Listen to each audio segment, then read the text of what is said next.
السلام عليكم ورحمة الله وبركاته. إن الحمد لله نحمده ونستعينه ونستغفره ونعوذ بالله من شرور أنفسنا ومن سيئات أعمالنا. من يهده الله فلا مضل له ومن يضلل فلا هادي له. وأشهد أن لا إله إلا الله وحده لا شريك له وأشهد أن محمدا عبده ورسوله صلى الله تعالى عليه وعلى آله وصحبه وسلم تسليما كثيرا. أما بعد فقد قال الإمام البخاري رحمه الله تعالى باب البيعة على إيتاء الزكاة فإن تابوا وأقاموا الصلاة وآتوا الزكاة فإخوانكم في الدين. قال حدثنا ابن نمير قال حدثني أبي قال حدثني إسماعيل عن قيس قال جرير بن عبد الله رضي الله عنه بايعت النبي صلى الله عليه وسلم على إقام الصلاة وإيتاء الزكاة والنصح لكل مسلم. মহান আল্লাহর সমস্ত প্রশংসা, সালাত এবং সালাম নাযিল হোক নবী সাল্লাল্লাহু আলাইহি ওয়াসাল্লামের উপর। আজ মঙ্গলবার 13ই জমাদা সানি 1445 হিজরি মোতাবেক 26শে ডিসেম্বর 2023। আমাদের ধারাবাহিক আলোচনা সহিহুল বুখারী যাকাতের পর্ব নম্বর 3, হাদিস নম্বর 1401। ইমাম বুখারী যাকাতের অধ্যায় নম্বর 2, দ্বিতীয় অধ্যায় বলছেন, এই অধ্যায়ে বাবুল বাইআতি আলা ইতাইজ যাকাহ।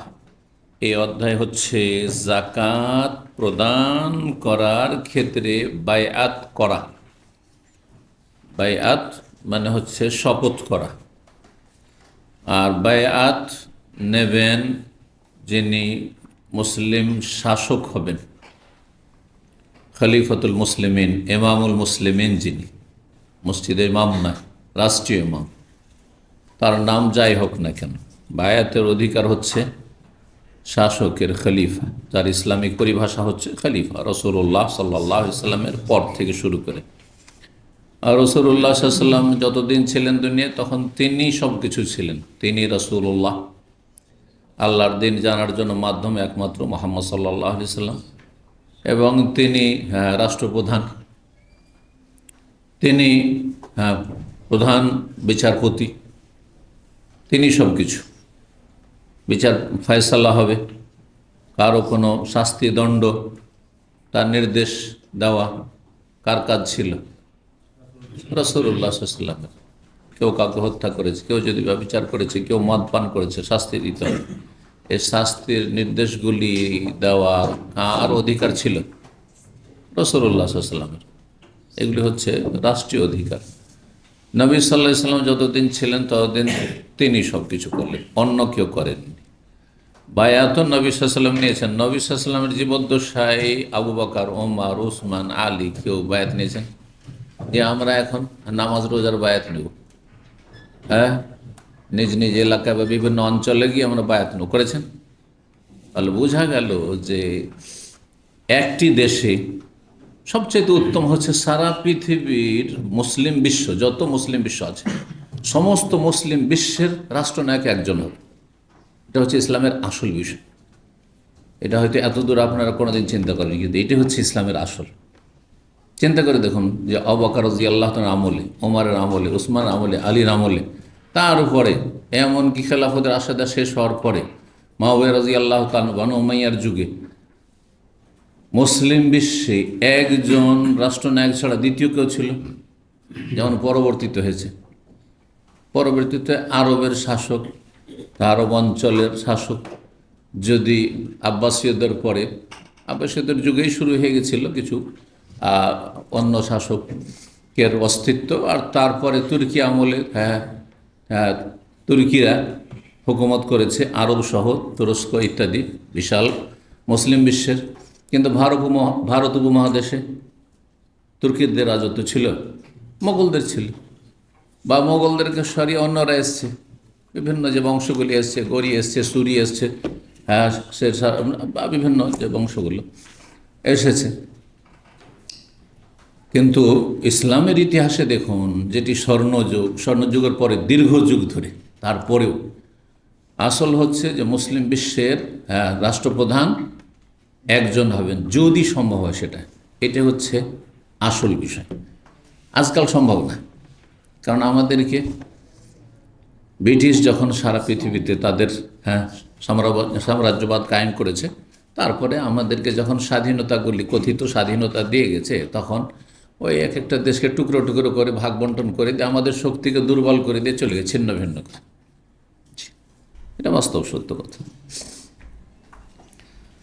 তো এখন দেশ মুসলিমদের মাশাআল্লাহ সংখ্যার দিক থেকে সবচেয়ে বেশি, কিন্তু শক্তির দিক থেকে যেহেতু ইমানি শক্তি সবচাইতে দুর্বল, সেই জন্য পার্থিব দিক থেকে মুসলিমদের চাইতে দুর্বল মনে হয় আর কেউ নেই। এটাও বাস্তব সত্য কথা, বোঝা গেছে। আল্লাহর দিন থেকে যখন সরে গেছে, আল্লাহ তাদের দুনিয়ারও ক্ষমতাকে দুর্বল করে দিয়েছেন। এটি শাস্তি, আযাব। মুসলিম জাতি মুসলিম হওয়া সত্ত্বেও আল্লাহর দিন থেকে যখন সরে যাবে, তখন তাদের ওপর আল্লাহর ক্রোধ বেশি নেমে আসবে। তো একটি দেশে, যেহেতু অনেকগুলি মুসলিম দেশ, একটি দেশে একজন রাষ্ট্রপ্রধান, তাহলে এখন বর্তমান যেটি অবস্থা, সুতরাং যে কোনো মুসলিম দেশে, যেটি মুসলিম দেশ কাকে বলা হয়? ইসলামী আইনের বাস্তবায়ন হলে মুসলিম দেশ যদি বলেন, তাহলে পৃথিবীতে দেশই খুঁজে পাওয়া যাবে না। কারণ অনেকে মুসলিম দেশ মানে যেখানে ইসলামী বিধিবিধানের বাস্তবায়ন হয়, চোরের হাত কাটা হয়, কেসাসের বাস্তবায়ন হয়, জেনার শাস্তি দেওয়া হয়, মদ করে শাস্তি দেওয়া, ইত্যাদি ইত্যাদি, যেগুলো দণ্ডবিধান রয়েছে। নামাজ না পড়লে তার রাষ্ট্রীয় শাস্তি রয়েছে, ইত্যাদি। কোথায় আছে পৃথিবীতে? তো ইল্লা মাশাআল্লাহ যা কিছু থাকে একটু সৌদি আরবে আছে। তো যখন নেই, তাহলে মুসলিম রাষ্ট্র, এই জন্য আমরা ইসলাম রাষ্ট্র কথাটি সাধারণত বলি না। মুসলিম রাষ্ট্র কোনটি? যেখানে দুটি দিক আছে ওর। একটা যে মুসলিম অধ্যুষিত, মুসলিম সংখ্যাগরিষ্ঠ, সংখ্যা বেশি মুসলিমদের অমুসলিমদের তুলনায়। আরেকটি হচ্ছে যেখানকার হয়তো সংখ্যা কম, কিন্তু সেখানকার রাষ্ট্রপ্রধান হচ্ছে বা রাষ্ট্রীয় ক্ষমতায় যারা রয়েছে তারা হচ্ছে মুসলিম। যেমন ভারত উপমহাদেশে প্রায় 800 বছর মুসলিমরা রাজত্ব করেছেন, আর মোগলরা তার মধ্যে সবচেয়ে বেশি। কিন্তু তখন কি মুসলিমদের সংখ্যা বেশি ছিল? সবসময় হিন্দুদের সংখ্যা বেশি ছিল। এখনও 70% হিন্দু বা অমুসলিম, আর মুসলিম 20% মুসলিম হবে, কোনো কোনো এলাকায় 30, কিন্তু টোটালে 20-এর বেশি যাবে না। এটা বেসরকারি হিসাব। সরকারি হিসাবে তো 11, 12, 13 হয়তো। তো মোগল আমলেও অমুসলিমদের সংখ্যা বা হিন্দুদের সংখ্যা বেশি ছিল, কিন্তু রাষ্ট্রপ্রধান কে ছিল? মুসলিম। সুতরাং ভারত তখন কি ছিল? মুসলিম দেশ। এমনকি ইসলামী আইনেরও বাস্তবায়ন হতো। এটাও মনে রাখতে হবে যে বাদশাহ আওরঙ্গজেবের যুগে, বাদশাহ হুমায়ুনের যুগে, বাবরের যুগে, অধিকাংশ যুগগুলিতে মুসলিম শাসকদের শাসন ব্যবস্থা ইসলামী শাসন ব্যবস্থা ছিল। চোরের হাত কাটা হইতো, খনিকে হত্যা করা হইতো, কেসাস, এগুলো ছিল। জি, তাহলে এখনকার মুসলিম রাষ্ট্রের চাইতে অনেক ভালো ছিল সেই মুসলিম রাষ্ট্রগুলি। এদিক দিয়ে যদি লক্ষ্য করেন তাহলে অবশ্যই, এতে কোনো সন্দেহ নেই। যত দিন গড়ছে তত খারাপ অবস্থা আসছে। আল্লাহ হেফাজত করুন। আল্লাহ আমাদের সমস্ত ফিতরা থেকে, পাপ থেকে বাঁচিয়ে রাখুন। তো প্রতিটি মুসলিম দেশে বায়াতের কথা বলছিলাম। বায়াত নেবেন এই অধিকার কার? রাষ্ট্রপ্রধান। নবী সাল্লাল্লাহু আলাইহি ওয়াসাল্লাম যতদিন থেকেছেন, নবী সাল্লাল্লাহু আলাইহি ওয়াসাল্লাম শুধু নিয়েছেন। আবু বকর যতদিন খলিফা থেকেছেন, শুধু আবু বকর, কোনো প্রমাণ দিতে পারেন যে ওমর বায়াত নিয়েছেন? খলিফা হলেন আবু বকর, সবাই বায়াত করলো কার সাথে? আবু বকর সিদ্দিক রাদিয়াল্লাহু আনহু। তারপরে খলিফা খেলাফতের বায়াত, যে আমার আনুগত্য, আসসাম ওয়া তা, যেটাকে বলা হয়, রাষ্ট্রপ্রধানের কথা শুনবে এবং মানবে, মানে দেশের আইন মেনে চলবে, সহজ ভাষায়, আজকালকার ভাষায়। ওমর রাদিয়াল্লাহু আনহু যখন খলিফা হলেন, তখন তিনি বায়াত নিলেন, ওসমান নয়, আলী নয়। ওসমান রাদিয়াল্লাহু যখন খলিফা হলেন, তখন তিনি বায়াত নিলেন যে শুনবে, মানবে। আর তার সাথে যদি মুসলিম রাষ্ট্রপ্রধান বলে যে তোমাদেরকে নামাজ পড়ার বায়াত নিতে হবে, তোমাদের হারাম থেকে বেঁচে থাকবে, তোমরা জেনা ব্যভিচার থেকে বেঁচে থাকবে, তার অধিকার আছে, তিনি রাষ্ট্রনায়ক। কিন্তু বায়াত একটি, এক দেশে বায়াত একটি, এই কথাটি মনে রাখবেন। ইসলামের বিধান যে এক দেশে একটি বায়াত রয়েছে, একাধিক বায়াত নেই। এই পয়েন্টে যদি বুঝে যান তাহলে পীর মুরিদের বায়াত হচ্ছে বাতিল, বিদাত, এটা বোঝা সহজ হয়ে গেল। তাআদ্দুদুল বায়াত নেই দেশে, এক দেশ ফি বালাদিন ওয়াহিদ, একই দেশে একাধিক ধরনের বায়াত। সরকার যেটাকে শপথ নেওয়া বলছে, যখন ক্ষমতা আসে শপথ নিচ্ছে না, সেই বায়াত ধরেন। ইসলামিক মুসলিম রাষ্ট্র যদি হতো আর ইসলামী যদি চিন্তা চেতনা হইতো তাহলে বলতো যে বায়াত শব্দ বলতো। কিন্তু এটা পশ্চিমা যেহেতু পদ্ধতিতে দেশ পরিচালিত হচ্ছে, কারণ গণতন্ত্র হচ্ছে পশ্চিমা শিক্ষা, আর এই ইলেকশন আর তার মাধ্যমে আসা সব হচ্ছে পশ্চিমা পদ্ধতি, সুতরাং তারা সেই শব্দগুলি ব্যবহার করছে। শপথ নেওয়াকে হলফ নেওয়া বলা যেতে পারে, বায়াতও বলা যেতে পারে। জি, তো বায়াত এক দেশে একাধিক হবে না। যেদিকে সরকার বায়াত নিচ্ছে, কিসের? পার্লামেন্টও বায়াত নিচ্ছে যে আমরা 5 বছরের জন্য আসলাম, তো আমাদের দেশের আইন তোমরা মেনে চলবে। এই যে প্রতিনিধিগুলো বিভিন্ন ডিস্ট্রিক্ট থেকে সব এমপিরা এসছে, সবাই শপথ। আর এই জনগণ শপথ না করবো, আপনাদের প্রতিনিধি ওই এমপি যে গেছে, পার্লামেন্টের মেম্বার গেছে, জি, যারা সদস্য সেখানে রয়েছে, তারা আপনার প্রতিনিধি। আপনি মানেন না, আপনি আপনার প্রতিনিধি হয়ে গেছে, আপনি সমর্থন করেন আর না করেন, যে কোনো পদ্ধতিতে গেছে। তো যাই হোক, এই বায়াতের সাথে এইদিকে অমুক পীর বায়াত নিচ্ছে, অমুক পীর বায়াত নিচ্ছে, অমুক পীর বায়াত নিচ্ছে, অমুক আমির সাহেব বায়াত নিচ্ছে, এটা নেই ইসলামে। সহজ কথা, একাধিক বায়াত এক দেশে নেই। হ্যাঁ, প্রত্যেক দেশে বায়াত আছে। কে বায়াত নেবে? বায়াত অধিকার কার? রাষ্ট্রপ্রধানের। সৌদি আরব বায়াত হচ্ছে, কুয়েতও হচ্ছে, বাহরাইনও হচ্ছে। যেমন কুয়েতে যে রাষ্ট্রনায়ক মারা গেল, তারপর নতুন যে আসলে সে বায়াত নিচ্ছে তার সদস্যদের কাছ থেকে, ঠিক আছে। তার সাথে যদি ইসলামিক দৃষ্টিভঙ্গি থেকে মনে করে যে না, দেশের লোক যাতে করে 5 ওয়াক্ত সালাত পড়ে আর প্রকাশ্যে অন্যায় কাজ না করে, সুতরাং তার জন্য বায়াতের মধ্যে সে অধিকার সরকারের আছে। সরকারের দায়িত্ব বরং অধিকার এবং দায়িত্ব দুটি। আল্লাহ বুঝার তৌফিক দান করুন। আমার কথাগুলি বুঝলেন? তাহলে আর বায়াত সম্পর্কে কোনো সংশয় থাকবে না, সহজ কথা। এমনকি যদি জেহাদের বায়াত নিতে হয় তো কে নেবে? মুফতি সাহেব, আমির সাহেব, পীর সাহেব? না, কে বায়াত নেবে? রাষ্ট্রনায়ক। তাহলে ফিরে আসছে ওর কাছে, সেটা জেহাদের বায়াত হোক, আর নামাজ রোজা হজ জাকাতের বায়াত হোক, গুনাহ থেকে পাপ থেকে বাঁচবো তার বায়াত হোক, আর আসামো অথবা শুনবো মানবো দেশের আইন মেনে চলবো তার বায়াত হোক। সমস্ত বায়াতের মালিক অধিকার কার? রাষ্ট্রপ্রধানের, দেশের শাসক।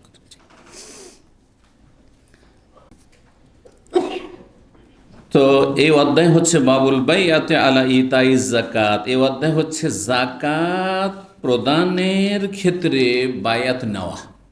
নবী সাল্লাল্লাহু আলাইহি ওয়াসাল্লাম বায়াত নিচ্ছেন যে তোমরা শিরক করবে না আল্লাহর সাথে, তাওহীদ প্রতিষ্ঠা করবে, 5 ওয়াক্ত সালাত কায়েম করবে, আর যাকাত দেবে, আর মানুষের হিতাকাঙ্ক্ষী হবে।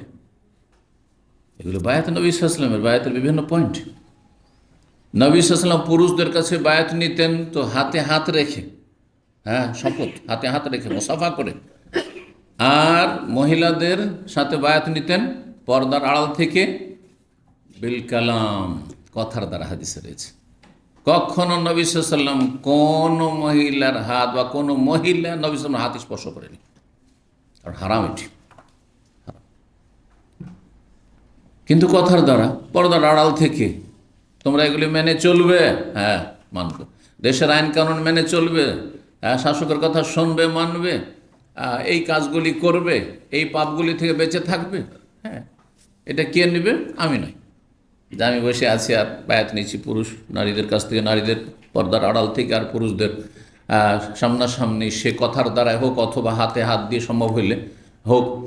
না না না, আমার অধিকার না, এটা আমার অধিকার না। যদি আমি কোরআন সুন্নাত কথা বলছি, কিন্তু আমার অধিকারটা আমার, অন্যের অধিকারটা আমার না। সরকার যে অধিকারটা রাখে সেটা আমার না, আমি রাষ্ট্রপ্রধান হইলে তখন সেটি আমার অধিকার।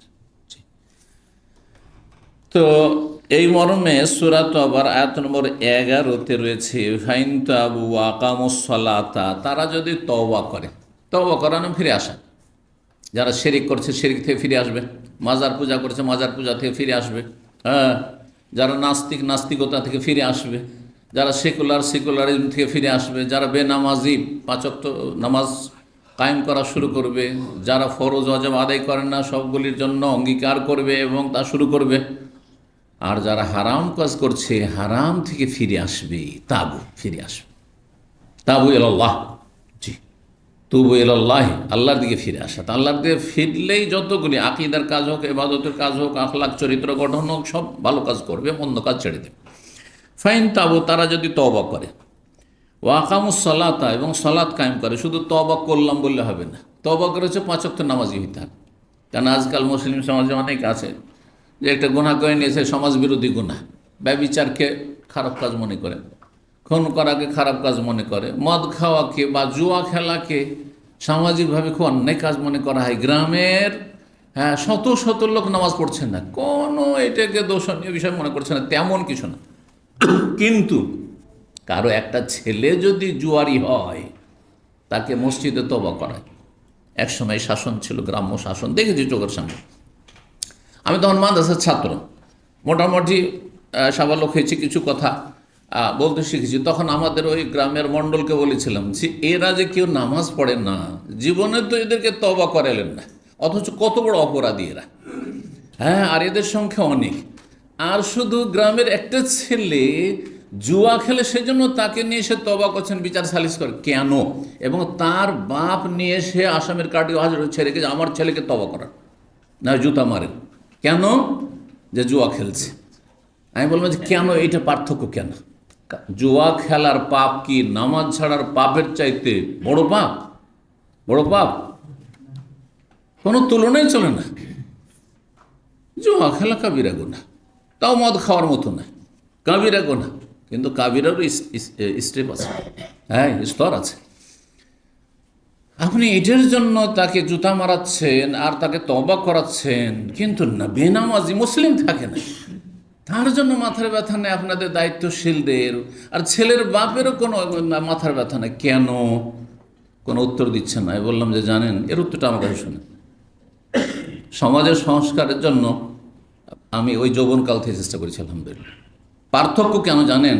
কারণ নামাজ না পড়লে ছেলের বাবার ক্ষতি হয় না, ছেলের মায়ের ক্ষতি হয় না, সংসারের কোনো আর্থিক ক্ষতি হয় না বাহ্যিক, যদিও আল্লাহর গজব তার উপর রয়েছে। কিন্তু জুয়া খেললে পথ কী হয়ে যাবে? পথের ভিখারি হয়ে যাবে, হ্যাঁ, সব বাড়ির টাকা পয়সা নিয়ে গিয়ে জুয়াতে ঢেলে দেবে, এই আশঙ্কায় তওবা করে তার জুতা মারাইতে নিয়ে এসছে। কথা বুঝতে পারছেন? কথা ঠিক তো, কিন্তু বাস্তব সত্য। আমাদের দেশের মানুষরা সংশোধন চাই না, যেখানে ক্ষতি, হ্যাঁ ক্ষতি, সেইখানে তখন সোচ্চার, না আমার ছেলে এরকম হয়ে যাচ্ছে, এই তো মহাবিপদ, মহাবিপদ। আগে থেকে হারাম থেকে বেঁচে থাকেন। মেয়ে যখন উঠে পালিয়ে চলে যাচ্ছে উধাও হয়ে, কারোর সাথে আর সেখানে বিয়ে দেবেন না আপনি, তখন মাথা খারাপ হয়েছে। কিন্তু তার আগে সহশিক্ষাই পড়াচ্ছেন আপনি, পুরুষের কাছে আপনি সাবালিকা মেয়েকে টিউশন পড়াচ্ছেন আপনি, এই হারাম কাজগুলি যখন করছিলেন, তখন কেন তওবার কথা মনে হয়নি? তখন কেন মাথা খারাপ হয়নি? তখন কোথায় ছিলেন? ঘুমিয়েছিলেন তখন? আল্লাহ বুঝার তৌফিক দান করুন। জি, সংশোধন চাই না, শুধু দুনিয়ার তুচ্ছ সামান্য ক্ষতি থেকে বাঁচতে চায়, জান্নাত চাই না অধিকাংশ মানুষ। তারা যদি তওবা করে, সালাত কায়েম করে, যাকাত দেয়, ফাইখওয়ানুকুম ফিদ্দিন, তাহলে তারা তোমাদের দ্বীনি ভাই। তাহলে দ্বীনি ভাই হওয়ার জন্য কী করতে হবে? তওবা করে শিরক কুফরি মুক্ত হইতে হবে। নাস্তিক আমাদের দ্বীনি ভাই নয়। সেকুলার ব্যক্তি যে বলছে সব ধর্ম ঠিক, বা ধর্ম এখানে শুধু ধর্ম, আবার বিবাহ সাহিত্যে কিসের ধর্ম? সুতরাং কেউ হিন্দুকে বিয়ে করে আছে, কারো মেয়ে হিন্দুর সাথে চলে যাচ্ছে, খ্রিস্টানের সাথে চলে যাচ্ছে, আর ব্যাস হালাল হারামের কোনো পার্থক্য নাই। শুধু জুমার দিনে একটু টুপি পাঞ্জাবি পরে নামাজটা পড়ে নিল, হ্যাঁ, এর হচ্ছে সেকুলার। এগুলো থেকে তওবা করে আসতে হবে। যেগুলো ঈমান ইসলামের পরিপন্থী বিষয়, ঈমান ভঙ্গকারী বিষয়, সেগুলি থেকে তওবা করে আসতে হবে। আমার দেশের মানুষ দাড়িয়েও রেখেছে, নামাজও পড়ছে, আর সেহের জাদু করছে, ছেলেকে জাদু করছে, ছেলের বউকে জাদু করছে, জি, বিচ্ছিন্ন করে দেওয়ার জন্য। এই যে সামনে আছে আমাদের এখানে, আমাদের কালকে বড় দুঃখের সাথে বলছে, মা বাবা জাদু করছে ছেলেকে ছেলের বউকে, যাতে করে স্বামী স্ত্রী বিচ্ছিন্ন হয়ে যায়। জি, নিজের ছেলেকে জাদু করে পাগল করে দিয়েছে। আমাদের কাছে এই সমস্যাগুলি আসছে। এই স্ত্রী স্বামীকে জাদু করছে, অথচ জাদু যে করবে করাবে দুইজনে কাফের মুরতাদ, ইসলামে কোনো অংশ নেই। এই অবস্থায় মারা গেলে, বিনা তওবা মারা গেলে চিরস্থায়ী জাহান্নাম। চিন্তা করুন তাহলে, তো এই নামাজে লাভ কি? হ্যাঁ, এই দাড়িতে লাভ কি? যে দাঁড়িয়ে আপনাকে সেহের জাদু থেকে বাঁচাইতে পারলো না, কুফরি থেকে বাঁচাইতে পারলো না, মাজার পূজা থেকে বাঁচাইতে পারলো না, পীর পূজা থেকে বাঁচাইতে পারলো না, পীরের মুড়ি ধোয়া থেকে বাঁচাইতে পারলো না। তওবা করে ফিরে আসতে হবে। সালাত কায়েম করা, তওবা শুধু মৌখিক নয়, এর প্রমাণ হচ্ছে 5 ওয়াক্ত সালাত পড়ছো তুমি। আর 5 ওয়াক্ত সালাত পড়লে মুসলিম, কিন্তু তারপর আরও কিছু ফরজ আছে, যদি সেটা অস্বীকার করো তাহলে কাফের, তাহলে দিনই ভাই নয়। কিন্তু কৃপণতার কারণে বা বিভিন্ন কারণে পার্থিব কোনো গরজে যদি সেগুলো না করো তাহলে পাপিষ্ট ফাসিক। তার গুরুত্বপূর্ণ হচ্ছে জাকাত। তো জাকাত কেউ যদি দেব দিচ্ছে আচ্ছা দেব তাহলে সে কাফের হবে না। কিন্তু যদি অস্বীকার করে বা তুচ্ছ তাচ্ছিল্য করে, জাকাত দিয়ে কী হবে, তোমার কাজ তুমি করো, আমাকে বলবে না, তাহলে সে ব্যক্তি কাফের, তাহলে দিনই ভাই নয়, দিনই ভাই নয়। ফাইখওয়ানুকুম ফিদ্দিন, এই আয়াত দলিল যে সালাত না কায়েম করলে ধর্মীয় ভাই নয়, আমাদের মুসলিম ভাই নয়। মুসলিম ভাইয়ের জন্য 5 ওয়াক্ত নামাজ দিতে হবে। আল্লাহ বোঝার তৌফিক দান করুন বেনামাজিদেরকে, এবং মুসলিম হয়ে আল্লাহ বেঁচে থাকার তৌফিক দান করুন। ওয়ালা তামুতুন্না ইল্লা ওয়া আনতুম মুসলিমুন, আর মুসলিম না হয়ে মরিও না, আল্লাহ বলছেন। আরে মুসলিম হয়ে মরতে পারলে জান্নাত পাবে একদিন। চোর, ডাকাত, সুদখোর, ঘুষখোর, বেঈমান, সেও জান্নাত কোনোদিন পেতে পারে, কিন্তু বেনামাজি আর মুশরিক, মাজার পূজারি জান্নাত পাবে না, জাদুকর জান্নাত পাবে না। যে জাদু করেছে, জাদু করিয়েছে, যে জ্যোতিষীর কাছে গিয়ে আশ্রয় নিয়েছে, যে হারানো বস্তু খোঁজার জন্য জ্যোতিষীর কাছে গেছে, গণকের কাছে গেছে, জান্নাত পাবে না, বলে কাফের। 1401 নম্বর হাদিস। হাদিস বর্ণনা করেছেন জারির বিন আব্দুল্লাহ রাদিয়াল্লাহু আনহু বলছেন, বায়াতুন নবী সাল্লাল্লাহু আলাইহি ওয়াসাল্লাম, নবী সাল্লাল্লাহু আলাইহি ওয়াসাল্লামের সাথে আমি বায়াত করেছি। নবী সাল্লাল্লাহু সাথে আমি কি করেছি? বাইআত করেছি। বাইউন মানে বিক্রি করা, বায়াবিউ বাইউন মানে হচ্ছে কি করা? বিক্রি করে দেওয়া, বিক্রয়। জি, তো বায়াত এই শপথকে, অঙ্গীকারকে, অকাট্য অঙ্গীকারকে বায়াত কেন বলা হয়? যেন আপনি কোনো কিছুর বিনিময়ে নিজেকে তার কাছে বিক্রি করে দিয়েছেন আল্লাহ সন্তুষ্টির জন্য, হ্যাঁ, আর দেশের বৃহৎ স্বার্থে, মুসলিম শাসকের কথা শুনব, মানব, দেশের আইন মেনে চলব, দেশের নাশকতামূলক কাজ করব না। হ্যাঁ, কিসের বিনিময়ে? আল্লাহ সন্তুষ্টির বিনিময়ে, এবং দেশের বৃহৎ স্বার্থে, তাতে আল্লাহ সন্তুষ্টি রয়েছে, যে সবাই সুখে থাক, হ্যাঁ, দেশ নিরাপদ থাক, দেশের জনগণ নিরাপদ থাক, দেশ অশান্তি বিরাজ না করে আর বিশৃঙ্খলা না হয়, যার ফলে নিজেকে আমি বিক্রি করে দিয়েছি। হচ্ছে বায়াতের শাব্দিক অর্থের সাথে সম্পর্ক। এখান থেকে বায়াত শব্দটি, বায়াতুন নবী সাল্লাল্লাহু আলাইহি ওয়াসাল্লাম, নবী সাল্লাল্লাহু আলাইহি ওয়াসাল্লামের সাথে আমি বায়াত করি, শপথ করেছি। কিসের ওপর? 1 নম্বর হচ্ছে আলা ইকামিস সলাহ, সলাৎ কায়েমের ওপর, যে আমি 5 ওয়াক্ত সলাৎ কায়েম করব। সলাৎ কায়েম করার 4-5টি দিক রয়েছে। বলতে পারেন কেউ, আমার একটা অনেক পুরানো আলোচনা আছে সলাৎ কায়েমের উপায়, আলোচনা ইউটিউবে হবে, তো খুব গুরুত্বপূর্ণ। দেখি সলাৎ কায়েমের জন্য 5টি দিক কে বলতে পারে? যে বলবে হাত তুলবে, কারণ এই বিষয়গুলি জরুরি। কারণ অনেকের নামাজ পড়েন কিন্তু কায়েম হয় না, আল্লাহ কায়েম করতে বলেছেন। হ্যাঁ, কেউ হাত তুলবেন না, চেষ্টা করলে শেয়ার করেন একটা করে। সলাৎ কায়েম করলে কি করতে হবে? যে বলবে একজন, কিন্তু সবাই না। প্রতিষ্ঠিত তর্জমা হইল ইকাম, ওইটাই কথা। হ্যাঁ, ইখলাস, এক আল্লাহর জন্য আদায় করতে হবে। এক আল্লাহর জন্য না করলে তো শিরক হয়ে যাবে। হ্যাঁ, আর নবীর তরিকায় না করলেও তো হবে না। তো এ তো আমল কবুলের শর্ত, কিন্তু না, এছাড়া সময় মতো আদায় করা একটা দিক। সালাত কায়েম করা মানে জোহরের সময় শুরু হয়েছে তার আগেও চলবে না, আর শেষ হওয়ার পরেও চলবে না বিনা কারণে। সময় মতো আদায়, ইন্নাস সালাতা কানাত আলাল মুমিনিনা কিতাবাম মাওকুতা। 1 নম্বর শুনে নেন আজকে সংক্ষেপে।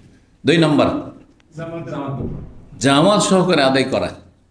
2। 3 নম্বর হ্যাঁ,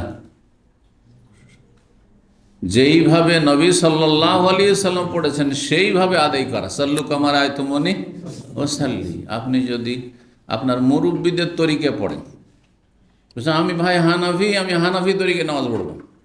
কেরালাওয়ালা বলছে আমি সাফি তরিকে নামাজ পড়ব। হ্যাঁ, মালিকি বলছে আমি মালিকি তরিকে পড়বো, হাত ছেড়ে পড়বো। কথা বোঝা গেছে?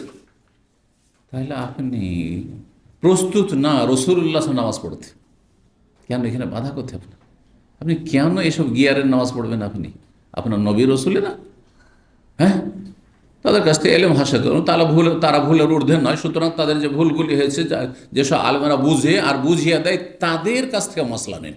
আর যারা বলে না ভাই তুমি হানফি থাকো, তুমি শাফি থাকো, তুমি মালিকি থাকো, তুমি হাম্বলি থাকো, তাদের কথা নেবেন না। সোজা কথা, তাদের কাছ থেকে এলেম নেবেন না।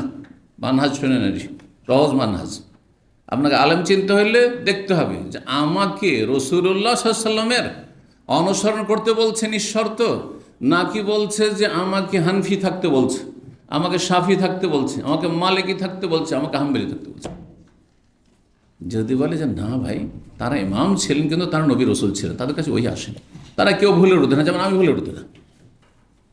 হ্যাঁ, আমি যদি কালাল্লাহ কালা রসুল বলি, আল্লাহ বলেছে রসুল বলেছেন দলিল ভিত্তিক, তাহলে আমার কথা নেবেন, কারণ সেটা হচ্ছে ইসলাম। বোঝা গেছে কিনা? তাহলে নবী সাল্লাল্লাহু আলাইহি ওয়াসাল্লামের তরিকে সলাত আদায় করতে হবে, তাহলে সলাত কায়েম হবে। 3 নম্বর। 4 নম্বর না, হ্যাঁ, খুশুর সাথে আদায় করতে হবে। হ্যাঁ, মনোযোগী হয়ে আদায় করতে হবে। আপনি আল্লাহর সামনে কলব আর কালেব, মানে আপনার স্ট্রাকচার, বডি, দেহ, মাথা থেকে পা পর্যন্ত যেমন হাজির কিবলামুখী, তেমনি আপনার তার আগে কলব, হৃদয় আল্লাহর সামনে হাজির। এই নয় যে গাফেল, উদাসীন, হৃদয় নিয়ে, অন্তর নিয়ে আপনি সালাত আদায় করছেন। এদিকে বডিটা তো আল্লাহর সামনে দাঁড়িয়ে আছে, কিন্তু মগজ আর দিল, অন্তর কোথায়?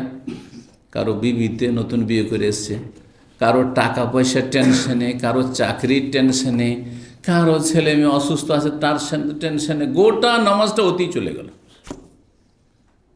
অন্তর হাজির হয়ে নামাজ পড়ল না, আপনার কলব নামাজ পড়ল না, নামাজ পড়লো শুধু আপনার বডিটা। খুশু নেই। যত খুশু কমবে তত নেকি কমে যাবে, বাতিল হবে না খুশু না থাকলে। কিন্তু এই জন্য একটি হাদিসে রয়েছে যে অনেক মুসল্লি আছে নামাজ আদায় করে অর্ধেক পায়, কেউ 3 ভাগের 1 ভাগ পায়, কেউ 4 ভাগের 1 ভাগ পায়, কেউ খমস পায় 5 ভাগের ভাগ, কেউ 6 ভাগের 1 ভাগ পায়, কেউ 7, 8, 9, ওসর 10 ভাগের 1 ভাগ। মানে নামাজ পড়ে 100 নেকি তো 10 পেলেন মাত্র আপনি। যত খুশু কমবে। কয়টা হইল? 5 নম্বর, যেটা আগে বলা দরকার ছিল আপনারা বলেননি, কিন্তু আপনারা যেহেতু বলে আসছেন তো আমি চিন্তা করলাম যে শেষখানিকে বলে যে এটা সবচেয়ে বেশি গুরুত্বপূর্ণ। সেটা হচ্ছে আল্লাহ যত ওয়াক্ত ফরজ করে তত ওয়াক্ত আদায় করতে হবে। যত ওয়াক্ত এবং যত রাকাত। কত ওয়াক্ত? 5 ওয়াক্ত। কয় রাকাত?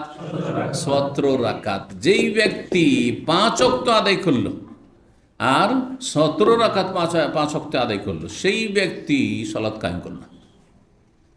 কারণ অধিকাংশ নামাজিদেরকে যদি 2 ভাগ করেন, নামাজি 2 ভাগে বিভক্ত করা যেতে পারে, আধা নামাজি আর ফুল নামাজি, ঠিক কিনা? কাদের সংখ্যা বেশি হবে? দেখেন মাগরিবে কত লোক, কারণ মাগরিবের লোকজন ফিরে, এর সাথে কত লোক, আর ফজরে গনে দেখেন, আচ্ছা ফজরে নেই, ফজরে 1 লাইন, আর মাগরিবে মসজিদে জায়গা হয় না 2য় তলাতে। হ্যাঁ, আমাদের সেন্টার মসজিদই দেখেন, আপনি আশেপাশের লোকদের কথা দেখেন, যে কোনো মসজিদে যান, জুমার দিনে আল্লাহ রাস্তাঘাটে যদি আপনি দেখেন এখানকার দৃশ্য, কারণ মাঝে মাঝে ছবিগুলো তুলে আমাদের যে গ্রুপ আছে ইসলামী সেন্টার তাতে দায়ী বুঝতে পারছি, রাস্তার ওই পাশে সালাত চলছে, রাস্তাতে সালাত চলছে, এইদিকে এই যে গার্ডেন পার্ক আছে এইদিকে যে আছে এইদিকে সালাত চলছে, চারিদিকে সালাত আর সালাত। আশ্চর্য হয়ে যাবেন আপনি, এসব জিনগুলো কোথায় গেল? এসব জিনগুলো সব জুমাতে হাজির হয়ে যায়, আর বাকি 5 ওয়াক্ত সব আউট। ফজরে কোথায় গেল সবগুলো? যারা মাগরিবের সাথে ছিল মসজিদ ফুল করে, তাহলে সালাত কায়েম করে না এরা। এরা মাঝে মাঝে নামাজটা পড়ে। আল্লাহ নামাজের ক্ষেত্রে দুটো শব্দ বলেছেন কোরআনে, সালাত কায়েম করা, না সালাতের হেফাজত করা। হেফাজত কি দিয়ে হয়? পকেটে যে বড় ছিদ্র থাকলে হেফাজত হয় না, ছোট ছিদ্র থাকলে হেফাজত হয়, ঠিক কিনা বলেন? পকেটের টাকা মাশাআল্লাহ অনেক টাকা আছে, কিন্তু ছিদ্র এতটুকু আছে, বাচ্চার অসুবিধা নেই, ওইটি দিয়েও তো পড়তে পারে ভাই, ঠিক না? জি। আর বড় ছিদ্র থাকলো ঠিক ওই রকম। 5 ওয়াক্ত সালাত কায়েম হওয়ার এই 5টি দিক মনে রাখবেন। জি, আল্লাহ তৌফিক দান করেন। তো নবী সাল্লাল্লাহু আলাইহি সাল্লামের সাথে বায়াত নিয়েছেন সালাত কায়েমের আর যাকাত দেওয়ার।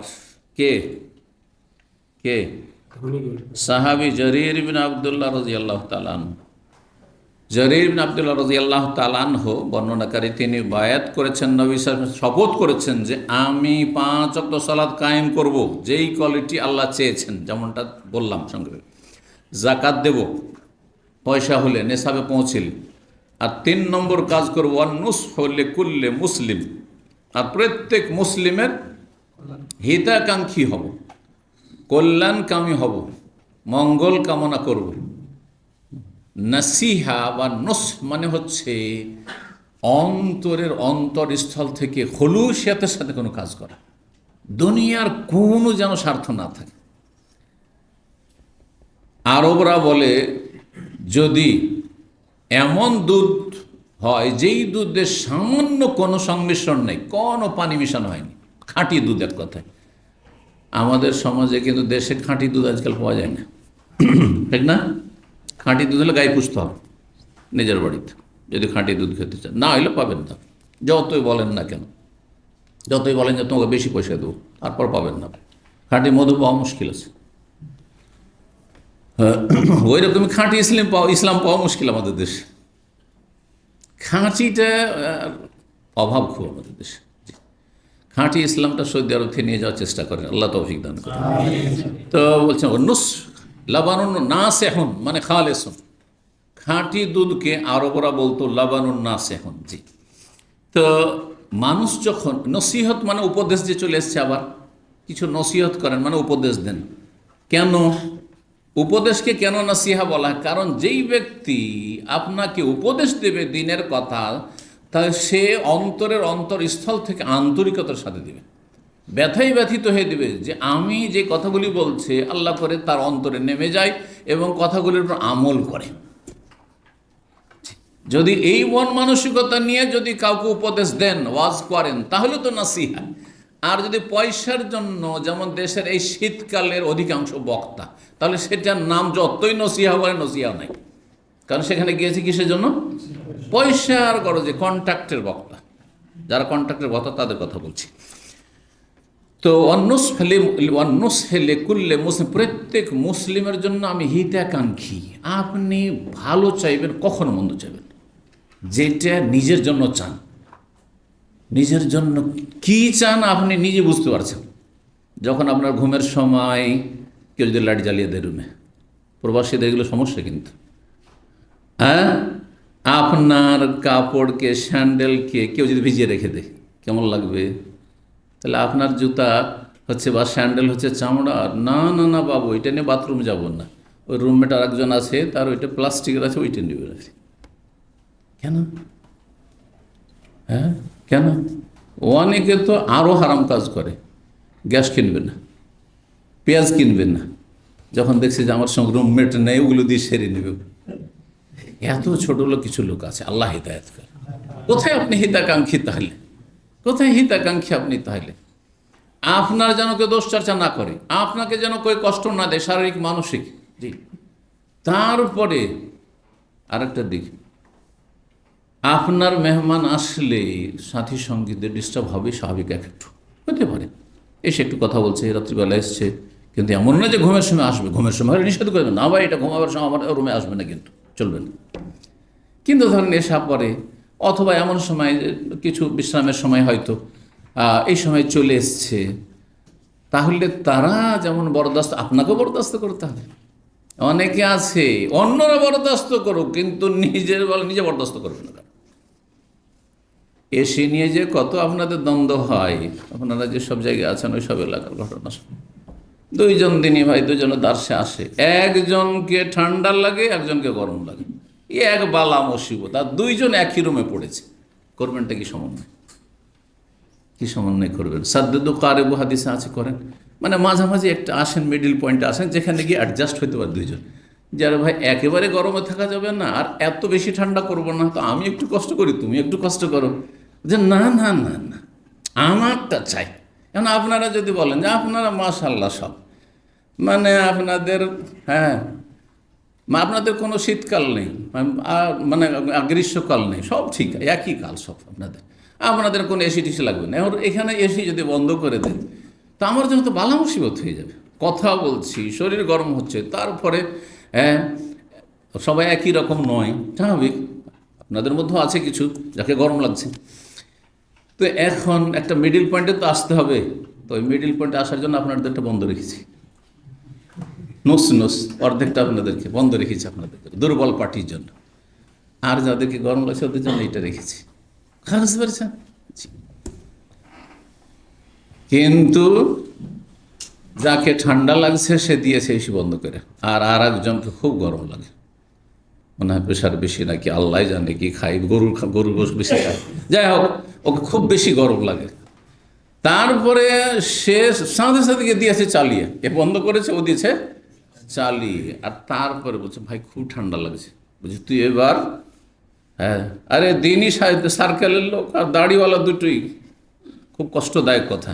বলছে তুই এবার শুধু এসিতে হাত দিয়ে দেখ, তোর হাত ভেঙে দেবো। জি, এটা দামামের ঘটনা, দুজনের বিচার করতে হয়েছে আমাকে। জি, দুই রুমে চলে যান, থাকিয়েন না, খুঁজেন যে ঠান্ডা বেশি চান ঠান্ডা রুম খুঁজেন, আর যে গরম বেশি চান ও ফুটপাতে যে কোনো জায়গায় থাকতে পারেন। কেন ভাড়া দিবেন খামখাতে? যে কোনো জায়গায় পড়ে থাকেন, সমস্যা কি? আল্লাহ হেদায়েত দান করুন। তো মুসলিমের জন্য হিতাকাঙ্ক্ষী হওয়ার যে বায়াত করেছিলেন, মৌখিক নয়। জারির বিন আব্দুল্লাহ রাদিয়াল্লাহু জীবনীত রয়েছে যে তিনি কোনো মাল সামান কিনতে যেতেন, একটা উট কিনবেন, একটা ছাগল কিনবেন, দুম্বা কিনবেন, কিনতে গিয়ে সেই উটের মালিক বা ছাগল দুম্বার মালিক দাম চেয়েছে, ধরেন একটা পরিমাণ চেয়েছে যে 100 দিরহাম বা দিনার।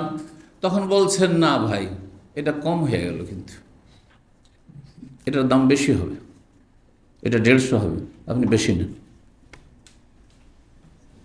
কোনো কিছু যে কোনো জিনিস কিনতে গেছে, যদি দেখেছে যে না এই কম করে চাইছে, কি জন্য চাইছে, হয়তো তাড়াতাড়ি করে বিক্রি করার তার গরজ আছে, কিন্তু এটা রেট এটা নয়, এটা খুব সস্তা হয়ে যাচ্ছে। তখন বলছেন না ভাই এর রেট বেশি, তুমি এটা বেশি নাও। আছে কেউ আপনি দেখুন, এটা হচ্ছে অন্য ছেলে করলে মুসলিম। গাড়ি বিক্রি করতে গিয়ে বড় বড় দাড়িওয়ালা ফেল, ভাই গাড়িতে কোনো সমস্যা আছে, আপনার এসিতে কোনো সমস্যা আছে, গিয়ারের সমস্যা, কোনো সমস্যা নেই ভাই, অথচ সব সমস্যা আছে, কোনো সমস্যা নেই। আর যদি মেকানিক হয় তাহলে তো বলতেই হবে না, রাগ করবেন না মেকানিকেরা, কিন্তু অধিকাংশ কাজ যাবেন মিথ্যুক। গাড়ির সাথে সাথে একটা তার শুধু জয়েন্ট করে দিলে হয়ে যাবে, সাথে সাথে ভালো ঠিক হয়ে যাবে। তো বলছেন না ভাই একদিন লাগবে, রেখে যান, কথা বুঝতে পেরেছেন? আর তার দিল 500 রিয়াল বিল করে কমপক্ষে, এই করেই খাচ্ছে অধিকাংশ লোক। জি, সব খবর আছে আমার কাছে। জি, হালাল রুজি খানেওয়ালা লোক এইসব পেশার ক্ষেত্রে খুব কম লোক পাবে।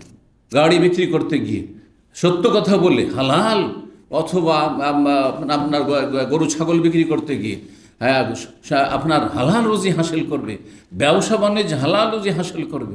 না, ও জানছে যে মাল চাইনার, কিন্তু এসে দুবাই এসে স্টাম্প লেগেছে জাপান, দেখেন জাপান লেখা আছে, ও জানছে ভালো করে। জি, জানছে। এখানে কিছু কিছু স্টোর আছে শুনেছি, ওখানে কিছু লোক, কারণ ওরা ভুক্তভোগী, ওদেরকে বাধ্য করা হচ্ছে, এক্সপায়ার হয়ে যাচ্ছে মাল সামানটা, ওতেই করো একটা নতুন স্টিকার বসো, নতুন স্টিকার বসো। রুজি হারাম, যারা এইসব কাজ করাচ্ছে তার হারামে ডুবে আছে। আউযুবিল্লাহ। এটা খেরখাহি করলেন, নাসিহা করলেন, আপনি হিতাকাঙ্ক্ষী হইলেন, কল্যাণ কামনা করলেন, না সর্বনাশ করলেন আপনি? তারপর আজকাল প্রাইভেট মেডিকেলগুলিতে ক্লিনিকে চলে যান, ডাক্তারকে ওপর থেকে বলা আছে যে কোনো ওষুধ দিবে না যতক্ষণ পর্যন্ত কিছু টেস্ট না করিয়ে নেবে, কারণ শুধু এই সামান্য এই 30 টাকা পাওয়াতে কাজ হচ্ছে না। হ্যাঁ, সুতরাং দিল, এটা করো সেটা করো, যে ইন্স্যুরেন্স থেকে আসুক না কেন, এটা টেস্ট ওইটা টেস্ট এই টেস্ট সেই টেস্ট সব করতে করতে 200-500 টাকা ইনকাম হয়ে গেল, আর তারপর তখন আপনাকে ওষুধ লিখছে। অথচ প্রথমখানে ওষুধ লিখতে পারত। আপনার যে ওই 3-4 রিয়াল ফাইল খুলতে লেগেছিল আপনার ইন্স্যুরেন্সের, সেটি দিয়ে আপনার ওষুধের কাজটা হয়ে যেত। জালেমেরা সব হারাম খাচ্ছে। জি, আল্লাহ হেফাজত করুন, তওবা করে ফিরে আসা তৌফিক দিক। এদের মধ্যে খায়ের খাহি নেই, কল্যাণ কামনা নেই। জি, তো জরির বিন আব্দুল্লাহ সাহাবায়ে কেরামগণ যা বলতেন আমল করতেন, যা শিখতেন আমল করতেন। এই নয় যে শিখলাম আর আমল করলাম না, একটি কথা আমল করার চেষ্টা করতেন। এই যে আয়াতটা পড়েছি, এই যে নবীর হাদিসটা শুনেছি, সুযোগ নিতেন যে কোনখানে আমল করার সুযোগ আসে, কারণ সবসময় এই সুযোগ আসে না। কখন এই সুযোগটা আসে আমল করতে? ধরেন হাদিস পড়েছেন উদাহরণস্বরূপ, যে রাস্তা থেকে কাঁটা বা কষ্টদায়ক বস্তু সরিয়ে দেওয়া হচ্ছে সাদাকা, কিন্তু কোথাও চান্স পাচ্ছেন না, ক্লিনাররা রাস্তাঘাট সব ক্লিন রেখেছে, সিঁড়ি ক্লিনে আছে। হঠাৎ করে একদিন দেখছেন যে সিঁড়িতে কি পড়ে আছে, একটু নোংরা ময়লা আবর্জনা পড়ে আছে, অথবা কোথাও পায়খানা, রাস্তাতে পায়খানা পড়ে আছে। আর এই সুযোগ কয়জন আছেন এরকম যে আমি এই সাদাকা হাসিল করব? সাহাবারা এরকম ছিলেন। জি, এমনিতে তাদেরকে আল্লাহ দুনিয়াতে রাদিয়াল্লাহু আনহুম ওয়া রাদু আনহু সার্টিফিকেট দেননি। জি, আল্লাহ অন্তর জানছেন, আল্লাহ তৌফিক দান করুন আমাদের। তো এই ছিল আপনার একটি হাদিস সম্পর্কে লম্বা কথা, কারণ আমাদের সংশোধনের প্রয়োজন আছে। আল্লাহ রাব্বুল আলামিন তওবা করে সংশোধন করার তৌফিক দান করেন। 3 নম্বর অধ্যায় বাবু ইসমে মানে যাকাত। এই অধ্যায় হচ্ছে জাকাতে যারা বাধা দিয়ে থাকে বা জাকাত না দেয় তাদের পাপ গুনাহ সম্পর্কে। ইসম মানে গুনাহ, আর মানে বাধা প্রদানকারী।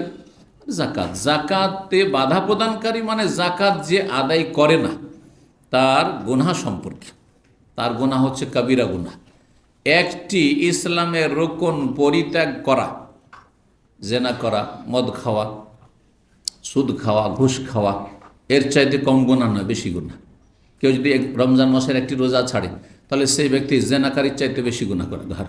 জি, সেই ব্যক্তি খুনির মতো গুনাহগার, সেই ব্যক্তি হচ্ছে আপনার মদখোরের চাইতে বেশি গুনাহগার, সেই ব্যক্তি হচ্ছে সুদখোরের চাইতে বেশি গুনাহগার। কিন্তু সমাজে সুদখোরকে তো পাপী মনে করছেন, ঘুষখোরকে তো পাপী মনে করছেন, কিন্তু আপনি তো পাপী মনে করছেন না। রমজানের রোজা রাখে না, কত লোক আছে রমজান মাসে রোজা রাখেন, জি, অথচ রাখতে পারবে।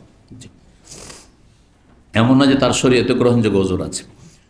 তো যেই ব্যক্তি জাকাত না দেয়, জাকাত দেই না, তার গুনাহ সম্পর্কে এই মর্মে আয়াত নিয়ে এসেছেন এখানে ইমাম বুখারী রাহিমাহুল্লাহ। তারপরে হাদিস নিয়ে এসেছেন ওয়া কাউলিল্লাহি তাআলা, আর মহান আল্লাহর বাণীর তাফসীর সম্পর্কে মহান আল্লাহ বলছেন সূরা তওবার আয়াত নম্বর 34 আর 35-এ কি বলেছেন? ওয়াল্লাযীনা ইয়াকনিজুনা যাহাব ওয়াল ফিদ্দা, যারা স্বর্ণ এবং চাঁদি সঞ্চিত করে রাখে, কানজ মানে জমা করে রাখা, জমা করে রাখল, আর তাতে জাকাত দিল না। ওয়ালা ইউনফিকুনাহা ফি সাবিলিল্লাহ, আর সেটা আল্লাহর রাস্তায় খরচ করলো না, ব্যয় করলো না, অর্থাৎ তার জাকাত দিল না। ওয়ালা ইউনফিকুনাহা ফি সাবিল, আল্লাহর রাস্তায় খরচ করলো না মানে জাকাত দিল না। ঠিক আছে, স্বর্ণ রাখতে পারেন, হ্যাঁ, ধন সম্পদ আসলে আপনি না করে না নেব না বা উপার্জন করবেন এমন নাই, করেন, কিন্তু জাকাত দেন। 100 টাকা আসলে 2.5 টাকা গরিবের জন্য, আল্লাহর সন্তুষ্টির জন্য, ব্যাস এইভাবে। যদি কেউ স্বর্ণ চাঁদি, আর স্বর্ণ চাঁদির অনুরূপ হচ্ছে কারেন্সি, টাকা পয়সা, যে কোনো দেশে টাকা হোক না কেন, এইরকম ব্যবসায়ী সামগ্রী, এইরকম অন্য অন্য যেসব জিনিস রয়েছে যেগুলোতে জাকাত রয়েছে, যেমন গবাদি পশু বা খাদ্যদ্রব্য, জি, এই 5 রকম। ওয়ালা ইউনফিকুনাহা ফি সাবিল, আল্লাহর রাস্তায় যদি খরচ না করে মানে জাকাত ফরজ আদায় না করে, এই নয় যে সবটাই খরচ করতে হবে না। আর একটা খরচ হচ্ছে, 2 রকম খরচের কথা এর আগে বলেছিলাম। আর একটা খরচ হচ্ছে ফরজ, সেটা যাদের ভরণ পোষণের দায়িত্ব আপনার ওপর রয়েছে সেখানে খরচ করতে হবে। আপনার কাছে ধরেন স্বর্ণ আছে, চাঁদি আছে, বা টাকা পয়সা আছে, রিয়াল আছে, ডলার আছে, আর আপনার স্ত্রীর ভরণ পোষণ ফরজ, বাসা ভাড়া দিতে হবে, খাওয়া দাওয়া দিতে হবে, চিকিৎসা দিতে হবে, আপনার ছেলে মেয়েদের লেখাপড়া, খাওয়া দাওয়া ইত্যাদি পরিচর্যা যা খরচ হয় দিতে হবে, বাপ মা বৃদ্ধ তাদের দিতে হবে, বা বৃদ্ধ নাই হোক কিন্তু তাদের আর আয় ইনকামের কোনো সুযোগ নাই, হ্যাঁ, কর্মহীন আছে, বাপ মা বিশেষ, দাদা দাদি, বাপ মাকে তো অনেকে দিচ্ছেন কিন্তু দাদা দাদির ক্ষেত্রে মনে করছেন যে এটা দায়িত্ব না, বাপ মায়ের মতোই দায়িত্ব। দাদা দাদির বাপ মা যদি ওপরে কেউ থাকে তবুও আপনার উপর আমার উপর ফার্জ আইন। এইরকমই ছেলে মেয়ে, ছেলে মেয়েদের ছেলে মেয়ে, ছেলে মেয়েদের ছেলে মেয়ে যদি থাকে আর তাদের আপনি হচ্ছেন কাছের ব্যক্তি। এখন মেয়েদের ছেলে মেয়ে হয়েছে, তারপর তার বাবা আছে, সেটা আলাদা কথা, তখন আর আপনার দায়িত্ব নেই, জামাই আছে, কিন্তু জামাই নেই ধরেন, হ্যাঁ, আর আপনার নাতিরা আছে, মেয়ের ঘরের ছেলের ঘরের নাতি, নাতি পোতা পতিন সব আছে, নাতিন আছে, আপনার দায়িত্ব না? আপনারই দায়িত্ব, আমার দায়িত্ব। এটা অসহায় কোথায় যাবে? আপনার আল্লাহ ফরজ করে রেখেছেন, যদি এই ক্ষেত্রে খরচ না করেন অথচ আছে দিতে পারবেন, নিজেরা যা খাচ্ছেন তাই খাবেন, তাই খাওয়াবেন।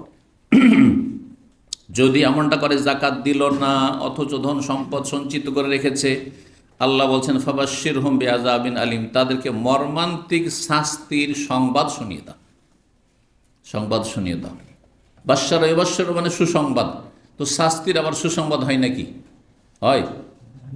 হয় না, কিন্তু এটি ভাষার অলংকার, ভাষার অলংকার। আমাদের ভাষা তো রয়েছে, আরবি তো রয়েছে। যেমন আমরা দুষ্ট কেউ যদি দুষ্টামি করে, হ্যাঁ, বিশেষ করে ছেলে মেয়েদের ক্ষেত্রে মানুষ শাসন করতে দুষ্টামি করে, পালিয়ে বেড়াচ্ছে, বদমাইশি করছে আর পালাচ্ছে, তখন আয় তুই, তোকে ধরতে পারলে তোকে মজা দেখাচ্ছি, মজা দেখাচ্ছে, মজা তো ভালো জিনিস, মজা দেখাচ্ছে মানে মায়ের দিবেন আর মজা বলছেন না, এটাও যে ভাষার অলংকার। ঠিক তেমনি ফাবাশশিরহুম, তাদেরকে সুসংবাদ দিয়ে দাও, কিসের? হ্যাঁ, জান্নাতের, বিআযাবিন আলিম, মর্মান্তিক শাস্তির, দুনিয়া আখিরাতে। দুনিয়াতেও শাস্তি, বিভিন্ন রোগে আক্রান্ত, বিভিন্ন রোগে আক্রান্ত, এগুলো আযাবুন আলিম দুনিয়ার, আর মূল আযাবে আলিম হচ্ছে জাহান্নামের, কবরের, জি, হাসরের মাঠে।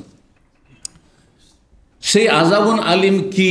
পারলৌকিক আযাবের কথা এখানে আল্লাহ বর্ণনা করেছেন। ইয়াউমা ইউহমা আলাইহি ফি নারি জাহান্নামা, সেই দিনকে স্মরণ করো। ইয়ৌমা মানে উজকুর ইয়ৌমা, তাফসীরকার বলছে সেই দিনকে স্মরণ করো যেই দিন উত্তপ্ত করা হবে, ইয়ৌমা গরম করা হবে, আলাইহা ফি নারে জাহান্নামা, ওই ধন সম্পদগুলি, স্বর্ণ চাঁদি টাকা পয়সা রিয়াল ডলার ব্যাংক ব্যালেন্স, এগুলি কি গরম করা, উত্তপ্ত করা হবে কোথায়? জাহান্নামের আগুনে, জাহান্নামের আগুনে। স্বর্ণ চাঁদি টাকা পয়সা যে রেখেছেন আর জাকাত দেননি, সবগুলি কি কোটি কোটি টাকার মালিক, কিন্তু জাকাত দিত না, ঠিকভাবে জাকাত দিত না, অথবা দিতই না, যে কোনো অবস্থায় হোক না কেন, জাহান্নামের আগুনে সেগুলিকে গরম করা হবে, 70 গুণ বেশি দুনিয়ার আগুনের চাইতে সেই জাহান্নামের আগুন, তা দিয়ে গরম করা হবে।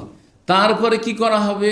দুনিয়ার আগুন দিয়েই যদি গরম করা হয়, দেখেছেন, হ্যাঁ, কামার শালাতে গিয়ে কি লাল হয়ে যায়, সুবহানাল্লাহ, লোহাগুলি, হ্যাঁ, ওই আপনার লাঙ্গলের ফাল কি লাল হয়ে থাকে, সুবহানাল্লাহ। একটু যদি ঠেকিয়ে দেওয়া হয় কি অবস্থাটা হবে চিন্তা করুন তো, দুনিয়ার আগুনে, সেই জাহান্নামের আগুনে। ফাতুকুয়া বিহা জিবাহুম, তারপরে সেটা দিয়ে দাগানো হবে, মানে সেটা লাগিয়ে দেওয়া হবে কোথায়? জিবাহুম, তাদের, জাবহাতুনের বহুবচন, তাদের কপালে, ললাট, কপালে, কপালে। আর অজনুবহুম, তাদের পার্শ্ব দেশে, দুই সাইডে। অজহুরহুম, তাদের পৃষ্ঠ দেশে, পিঠে। জাহার এর বহুবচন জহুর, আর জাম্বুনের বহুবচন জুনুব। হ্যাঁ, আল্লাযিনা ইয়াযকুরুনা আল্লাহ কিয়ামান ওয়া কুউদান ওয়া আলা জুনুবিহিম, আল্লাহর জিকির আজকারের ক্ষেত্রে দাঁড়িয়েও জিকির করে, বসেও জিকির করে, আর শুয়ে শুয়ে, আর সাধারণত সুন্নতি শোয়া হচ্ছে ডান দিয়ে, ডান দিকে কাত খেয়ে শোয়া, এই জন্য কাত হওয়ার কথা বলা হয়েছে। তো পার্শ্ব দেশে, পিঠে, সামনে, কপালে, এত সুন্দর চেহারা, আর কত যত্ন নিয়েছেন, আর কত কি যে ব্যবহার করেছেন আপনি চেহারা সুন্দর রাখার জন্য, মহিলা পুরুষরা। আজকাল পুরুষরাও তো কম না, হ্যাঁ, অনেক কিছুই করে শরীরে যত্ন নেওয়ার জন্য। এইগুলিতে জাহান্নামের আগুনে গরম করে আপনার ধন সম্পদ দিয়ে দাগানো হবে। আর আযাবের ফেরেশতারা শাসানিমূলক বলতে থাকবেন, হাযা মা কানাজতুম লিআনফুসিকুম, এগুলো কি জানো? এগুলি সেই যে তোমাদের সঞ্চিত ধন সম্পদ, স্বর্ণ আর টাকা পয়সা রিয়াল ডলার রেখেছিলে, ব্যাংক ব্যালেন্স, ওইটা। ফাযুকু, তোমরা আস্বাদন করতে থাকো, মা কুনতুম তাকনিজুন, যা কিন্তু তোমরা সঞ্চিত করেছিলে, দুনিয়ায় খুব জমা করে রেখেছিলে টাকা পয়সায়, সেই শাস্তি, সেই আযাবের শাস্তি গ্রহণ করতে থাকো। সূরা তওবার আয়াত 1402 নম্বর হাদিস বর্ণনা করেছেন আবু হুরায়রা রাদিয়াল্লাহু তাআলা আনহু থেকে, তার ছাত্র আব্দুর রহমান ইবনে হুরমুজ আল আরাজ, তাবেই শুনেছেন, বলছেন আবু হুরায়রা রাদিয়াল্লাহু তাআলা আনহু থেকে বলছেন, ইয়াকুল তিনি বলেন, কালান নবী সাল্লাল্লাহু আলাইহি ওয়াসাল্লাম, নবী সাল্লাল্লাহু আলাইহি ওয়াসাল্লাম বলেছেন, তাতিল ইবলু আলা সাহিবিহা আলা খাইরি মা কানাত। কিয়ামতের দিনেই উট, যেই ব্যক্তি উটের পালের মালিক ছিল আর উটের যাকাত দেয়নি, উটের যাকাত আছে, সর্বনিম্ন 5টি হলে তখন যাকাত শুরু হয়ে যাবে। উটের তাতিল এবল, উট আসবে সেই হাসরের মাঠে বিচার দিবসে বা সেই জাহান্নামে, আলা সাহেবেহা, উটের মালিকের কাছে, আলা খাইরে মা কানাত, পৃথিবীতে যেই অবস্থায় ছিল তার চাইতেও মোটা সোটা হয়ে, সুন্দর আকৃতিতে, উত্তম আকৃতিতে, একবারে শক্তিশালী হয়ে, দুনিয়ায় যেমন ছিল সে উট তার চাইতে শক্তিশালী হয়ে আসবে। কেন আসবে সেটা হাসর মাঠে, আবার আপনার উট এসে হাজির, আপনার গরু এসে হাজির, আপনার বকরির পাল এসে হাজির। কেন বলছেন, এজা হুয়া লাম ইউতেফিয়া হাক্কাহা, যেহেতু সে তার হক আদায় করেনি দুনিয়াতে, মানে যাকাত দেয়নি উটের মালিক, এসে কি শাস্তি দেবে বলছে, তাতাও হবে আজলাফিহা, নিজ খুর দিয়ে তাকে দোলে দিবে, তার কুচলে দিবে, দোলে দিবে। ওয়াতাতিল গানাম, একবার শুধু না, এটাই করতে থাকবে, চলে যাবে আবার তার উপরে চড়বে, আবার দোলবে, আবার যাবে আবার দোলবে, এইরকম করতে থাকবে। ওয়াতাতিল গানাম, আর ছাগল, দম্বা দম্বি, ভেড়া ভেড়ি, এগুলি গানাম। গানাম শব্দটি আম, কিন্তু গানামের মধ্যে বকরা বকরিও সামিল, আর ভেড়া ভেড়ি যেগুলো মেষ বলা হয় সেটাও সামিল, আর দম্বা দম্বিও সামিল, সবগুলি ক্যাটাগরি যতগুলি আছে। বরং আরব দেশে তো আরো মেলা রকম নামের আছে, সব যে কোনো আকার হোক না কেন।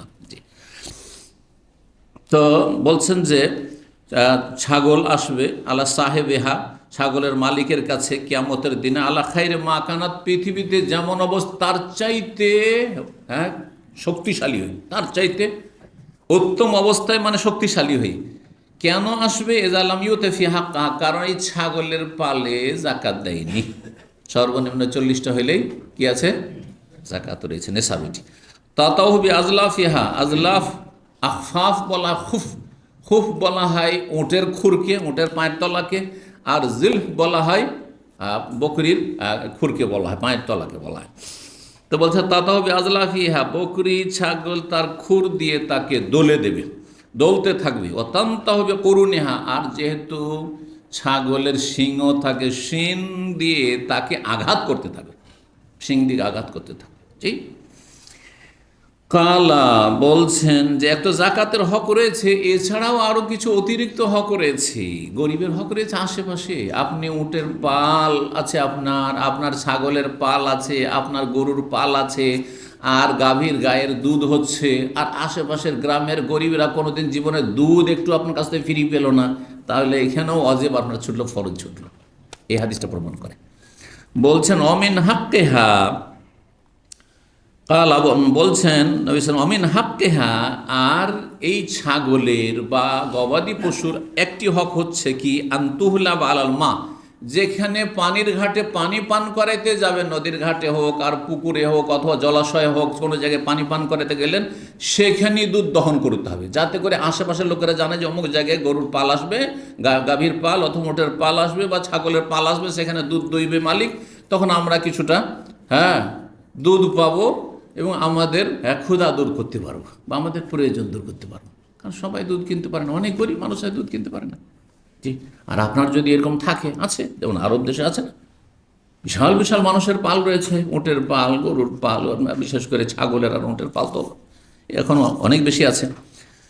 তো বলছেন যে একটি হক হচ্ছে ফরজ হক, যে পানির ঘাটে যখন পানি পান করাতে যাবে এই গবাদি পশুকে, সেখানে যেন দুধ দহন করা হয়। কালা কেন দুধ দহন করবে? কারণ সেখানে দুধ দহন করলে গরিব মিসকিন জানে যে অমুক জায়গাতে আছে, আর ওখানে চলে আসবে, তখন দেবেন তাদেরকে। আর যারা দিতে চাইবে না তারা কি করবে, চলে বাড়িতে ঢুকা, ভিতরে গোয়ালে ঢুকা, বাড়িতে ঢুকা, যাতে করে এখানে কেউ না আসতে পারে, ঠিক কিনা? হ্যাঁ, আমার বাড়িতে আর কে যাবে দুধ চাইতে? তো বলছেন কালা, বলছেন নবী সাল্লাল্লাহু আলাইহি ওয়াসাল্লাম, ওয়ালা ইয়াতি আহাদুকুম ইয়াউমাল কিয়ামাতি বিশাতিন, আর একটি শাস্তি শুনেন যারা যাকাত দেয়নি তাদের। আর তোমাদের কোনো ব্যক্তি যেন কিয়ামতের দিন হাসর মাঠে না আসে, বিশাতিন ইয়াহমিলুহা, বকরি ছাগল কাঁধে বহন করে, আল্লাহু আকবার, ঘাড়ে চড়ে থাকবে বকরি। বকরির পালওয়ালার বকরি কাঁধে চড়ে থাকবে, যারা উটের পালের মালিক তাহলে উট কাঁধের উপরে চড়ে থাকবে, গরুর পালের মালিক গরুর খামার রয়েছে, গরু কাঁধের উপরে চড়ে থাকবে। এই হাদিস প্রমাণ করে ইয়াহমেলু হালা রাখতে নিজ কাঁধের উপর বহন করে নিয়ে আসবে। লাহা ইয়ার, ইয়ার বা ইয়ার বলা হয় বকরির আওয়াজকে, বকরি যে প্যাঁ প্যাঁ শব্দ করে সেটাকে বলা হয় ইয়ার। জি, তাই আরো ফেয়াকুলো, তখন সেখানে মুসলিম, কিন্তু কাফের নাই, অমুসলিম হইলে নবীকে খুঁজতো না।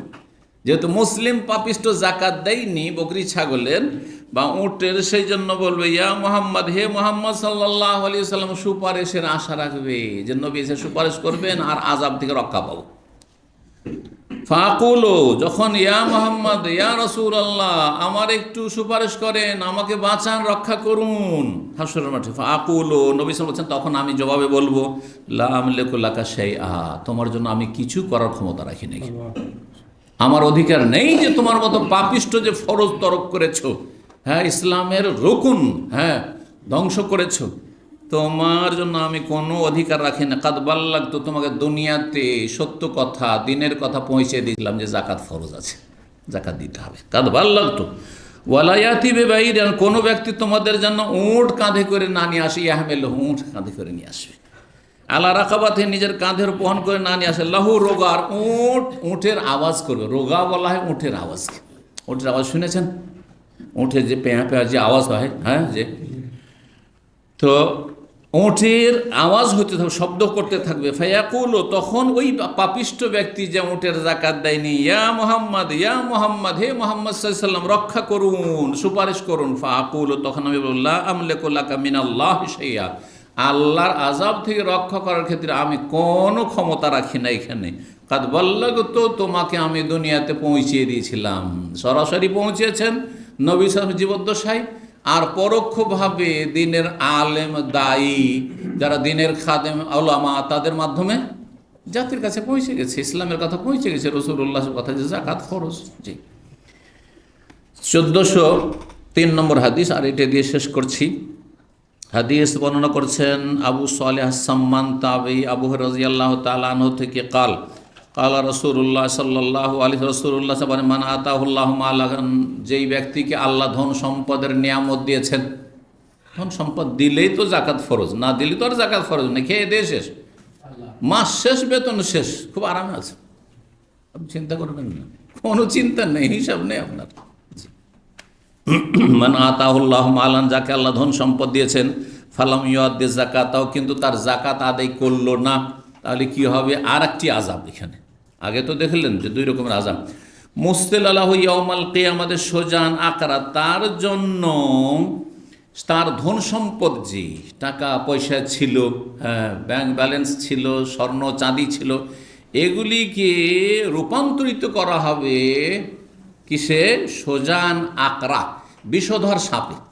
সোজা বলা হয় বিষধর সাপ, আর আকরা এমন বিষধর সাপ, সেই তার বিষের তীব্রতার কারণে, মারাত্মক বিষাক্ত হওয়ার কারণে মাথার কলস পড়ে গেছে। তো সোজান আকরা, রূপ, টাকা পয়সা নেই, এই সমস্ত টাকা পয়সা স্বর্ণ চাঁদি কি হয়ে গেছে? বিশাল বিষধর সাপ হয়ে গেছে, অজগর সাপ হয়েছে, বিষধর সাপ হয়ে গেছে। লহু জাবিবাতান, এক ধরনের সাপ আছে মারাত্মক বিষাক্ত, আর তার মাথার উপর দুটো ফোঁটা থাকে, দুটো বিন্দু থাকে। বলছে তার দুটো কি রয়েছে? বিন্দু রয়েছে বা চিহ্ন রয়েছে, মাথার ওপর দুটো কি রয়েছে? ওই সাপের দুটো আপনার কি বলছে চিহ্ন বা ফোঁটা রয়েছে। ইউতাউবিকুহু ইয়াউমাল কিয়ামা, তাকে কিয়ামতের দিনে কি করবে? তার গলায় এসে বেড়ি পরানোর মতো হয়ে যাবে, জি, গলার মালা হয়ে যাবে, তৌক, গলাতে এসে পেঁচিয়ে দেবে চারিদিক থেকে। ইউতাউবিকুহু ইয়াউমাল কিয়ামতের দিনে গলায় পেঁচিয়ে যাবে সেই বিষধর সাপ। সুম্মা ইয়াখুযু, শুধু তাই নয় যে গলা পেঁচিয়ে দিয়ে বসে আছে আর তামাশা দেখছেন, না, তারপরে সুম্মা ইয়াখুযু বিলিহজামাতাইহি, তারপরে তার ওই সাপ দুই ঠোঁট দিয়ে তাকে কামড় দেবে। অনুবাদক লেহজামাতাই হে মানে সাপের দুই ঠোঁট বলেনি, ওই ব্যক্তির দুই ঠোঁটকে কামড়ে ধরবে। কিন্তু এর চাইতে সহি অর্থ মনে হচ্ছে যে না, সুম্মা ইয়া খোঁজো মানে ওই সাপটি, সোজা না করা সাপটি তার দুই ঠোঁট দিয়ে কি করবে, কামড় দেবে গোটা শরীর, যে কোনো জায়গায়, শুধু ঠোঁটে নয়, যে কোনো জায়গায়, যে কোনো জায়গায় কামড় দেবে। ইয়ানি বেশিদকাইহে লেহজামাতাইহে শব্দটি মুশকিল ছিল, সেই জন্য তার হালকা আরবি বলেন, যে সেই জামানায় যে আরবিটি বুঝতো সেটা হচ্ছে সিদকাইহে মানে দুই ঠোঁট দিয়ে কামড়ে ধরবে। আর তারপরে বলছে সুম্মা ইয়াকুলু, তারপরে ওই সাপটি, বিষধর সাপটি বলবে যে আমি কে জানো, আনা মালুকা, আমি তোমার ধন সম্পদ, তোমার ব্যাংক ব্যালেন্স, তোমার স্বর্ণ, তোমার চাঁদি। আনা কানজোকা, আমি তোমার ধন সম্পদে সঞ্চিত করে রেখেছি, তোমার ধনভাণ্ডার। সুম্মা তালা, তারপরে সূরা আলে ইমরান আয়াত নম্বর 180 তেলাওয়াত করলেন নবী সাল্লাল্লাহু আলাইহি সাল্লাম, যার একটু অংশ এখানে রয়েছে। ওয়ালা ইয়াহসাবান্নাল্লাযিনা ইয়াবখালুনা বিমা আতাহুমুল্লাহু মিন ফাদলিহি, ওই সব লোকেরা যেন এই ধারণা, ভুল ধারণা না রাখে, যারা ইয়াবখালুনা বিমা আতাহুল্লাহু মিন ফাদলি, আল্লাহ যে তার অনুগ্রহ ধন সম্পদ দিয়েছেন তাতে যারা কৃপণাত করে থাকে, যে হুয়া খাইরাল লাহুম, সেটা তাদের জন্য মঙ্গলজনক, যে অনেক টাকাই বাঁচিয়ে নিলাম, আরে 1 লাখ টাকা চলে যেত কিসে, জাকাতে, 1 লাখ টাকা বেঁচে গেল। যাদের কোটি কোটি টাকা, বিশাল বিশাল কোম্পানির মালিক, তাদের 1 লাখ না, কোটি কোটি টাকার জাকাত, আর এত টাকা বেঁচে গেল, সেভ হয়ে গেল, এইটা যেন না মনে করে। আর এই ভুল ধারণায় থাকিও না। বাল হুয়া শাররুল লাকুম, বরং তোমাদের জন্য এটি বড়ই মন্দ, বড়ই অনিষ্ট। বলছেন বাল হুয়া শাররুল লাকুম, তোমাদের জন্য এটি বড়ই জঘন্য, বড়ই খারাপ, তোমাদের জন্য বিপদ নিয়ে আসবে, আখিরাতের আযাব নিয়ে আসবে, দুনিয়ার বিভিন্ন আযাব নিয়ে আসবে। সাইয়ুতাওয়াকাউনা মা বাখিলু বিহি ইয়াওমাল কিয়ামা, কিয়ামতের দিনে যেই ধন সম্পদে সে কৃপণতা করেছিল, মানে যাকাত দেয়নি, তা তাদের গলায় মালা রূপে পরিয়ে দেওয়া হবে, বা তাদের বেড়ি পরিয়ে দেওয়া হবে, তাদের গলায় বেড়ি পরিয়ে দেওয়া হবে। সাইয়ুতাওয়াকাউনা মা বাখিলু বিহি ইয়াওমাল কিয়ামা ওয়ালা ইয়াহসাবান্নাল্লাযিনা ইয়াবখালুনা বিমা আতাহুমুল্লাহু মিন ফাদলিহি হুয়া খায়রাল লাহুম বাল হুয়া শাররুল লাহুম সাইয়ুতাওয়াকাউনা মা বাখিলু বিহি ইয়াওমাল কিয়ামা। এই ছিল আয়াত। আল্লাহ রাব্বুল আলামিন যেন আমাদেরকে তাঁর হক যথাযথ আদায়ের তৌফিক দান করেন, ফরজ ওয়াজিবের আল্লাহ হেফাজতের তৌফিক দান করেন, যাদেরকে আল্লাহ ধন সম্পদ দিয়েছেন ঠিকভাবে যাকাত আদায়ের তৌফিক দান করেন, আর আল্লাহর হালাল রুজিতে যেন বরকত দান করেন, হারাম থেকে পুরোপুরি বেঁচে থাকার তৌফিক দান করেন। আল্লাহ রাব্বুল আলামিনের কাছে দোয়া করে, যেসব ভাইরা কষ্ট করে ডিউটি করে দাসে সরাসরি আসছেন, আল্লাহ আপনাদেরকে উত্তম প্রতিদান দান করেন, রুজিতে বরকত দান করেন, বালা মুসিবত থেকে আল্লাহ হেফাজতে রাখেন, সমস্ত রকমের অনিষ্ট থেকে, জালেমের জুলুম থেকে, সাহেরের জাদুকরের সেহের থেকে, জাদু থেকে, আর দুশ্মনের শত্রুতা থেকে, দুশ্মনী থেকে, আর অনিষ্টকারীর অনিষ্ট থেকে আল্লাহ যেন আমাদের সকলের আপনাদের হেফাজত করেন। সাল্লাল্লাহু সাল্লাম আলা নবিয়ানা মুহাম্মদ ওয়া আলা আলিহি ওয়া সাহবিহি আজমাইন।